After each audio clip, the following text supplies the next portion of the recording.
മണ്ണിടിച്ചിലുണ്ടായ അന്ന് മുതൽ തെരച്ചിൽ നടക്കുന്ന സ്ഥലത്ത് നിന്ന് മാറാതെ നിൽക്കുന്ന ഒരു നായ. സ്ഥലത്ത് ചായക്കട നടത്തിയിരുന്ന ആൾ വളർത്തിയ നായയാണിത്. മണ്ണിനടിയിൽ പെട്ടുപോയ തന്റെ യജമാനെ തേടിയാണ് ഈ നായയുടെ കാത്തിരിപ്പ്. മുതല് ഇവിടെ മൊത്തത്തിൽ പരിധികാണ്ട് ഈ പണിക്കാരുടെ കൂടെ ഒക്കെ മൊത്തത്തിൽ നടക്കുകയാണ് ഈ നായ. നായന്റെ സ്നേഹം കൂടി ശരിക്കും പലപ്പോഴും ഇവിടെ മറ്റുള്ള രീതിയിൽ കാണാൻ പറ്റാത്ത ഒരു ലെവലിലേക്കാണ് ഇവിടെ കാര്യങ്ങൾ പോയത്.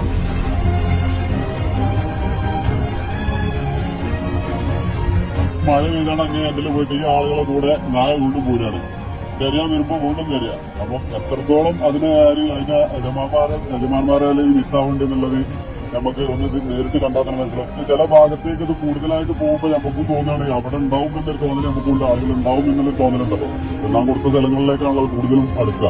അങ്ങനെ ഒരു തോന്നലും കൂടി ചില സമയത്തൊക്കെ വന്ന് ആ ഭാഗങ്ങളെ ഒന്നുകൂടി കൂടുതൽ നടത്തിയാണ് രീതിയിലൊക്കെ കാര്യങ്ങൾ മാറിയിരുന്നത്.